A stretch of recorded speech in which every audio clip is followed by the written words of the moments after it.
Please bear with me. I'm still carrying a little bit of fever.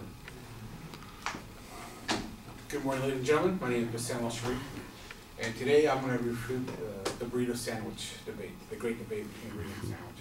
It is obvious that a burrito is not a sandwich.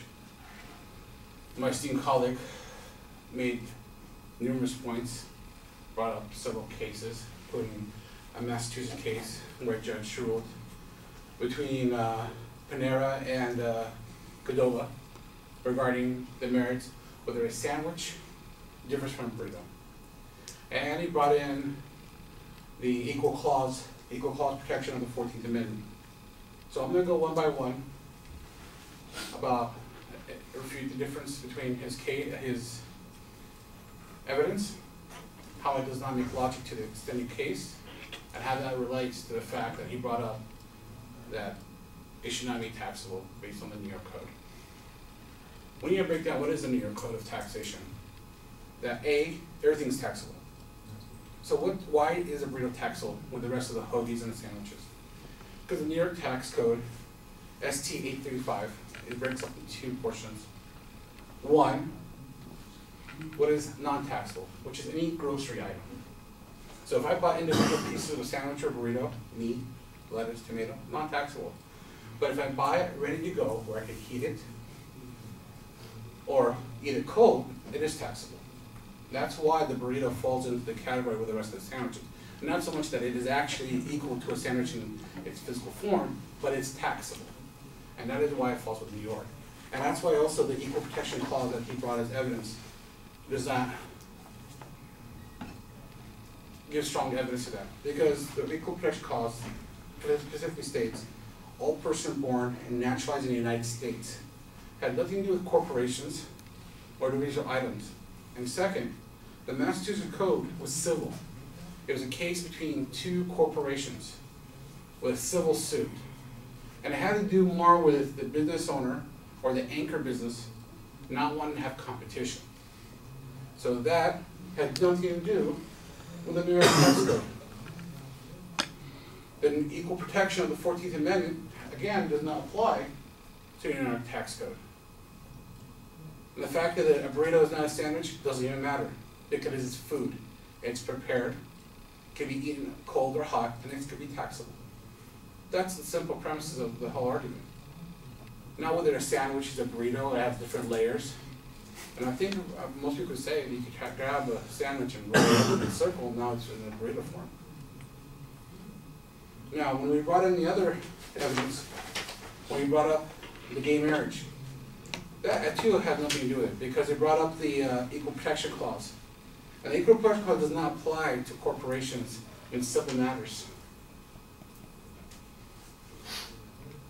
So in conclusion, yes, a burrito is not equal to a sandwich, but it is taxable and is relevant to the New York Tax Code. Thank you very much.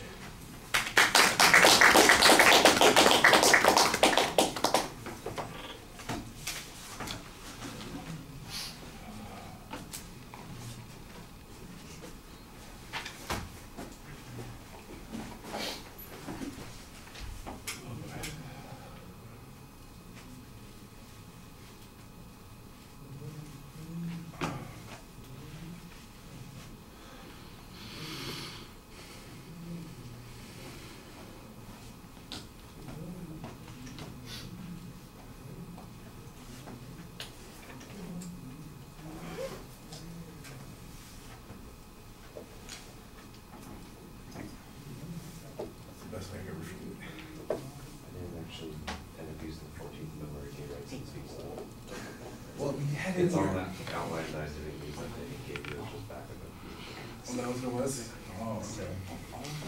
Yeah, I was just going to say, I don't think that some of the argument applied because the advocate didn't present those in the speech that he gave. So some of the issues that you talk about are not really of critical importance.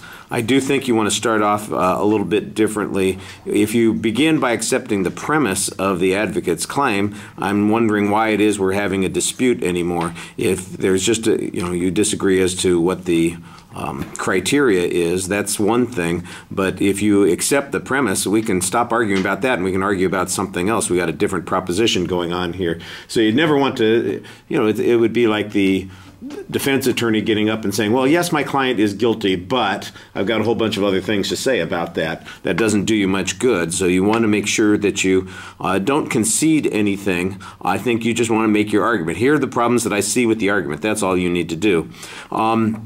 The explanation of the New York tax code and how it applies to food, I thought that that was probably a pretty good approach. In other words, as long as it's groceries, it's not taxable, but once it's been put into a prepared form, it becomes taxable whether it's cold or hot. And the notion that burrito is like a sandwich doesn't matter. It's not that they are equivalent to one another. It is that they have been prepared and they are sold to be consumed in a particular way. So that's why they fit in that tax code, not because they are the same thing. I think that that's a reasonable explanation for that particular issue.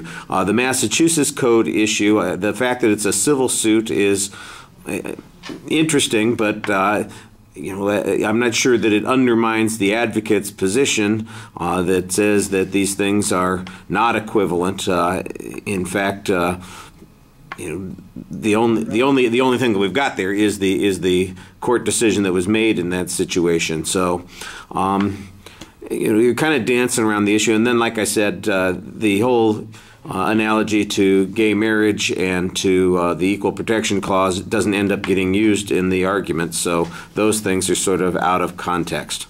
All right, thank you.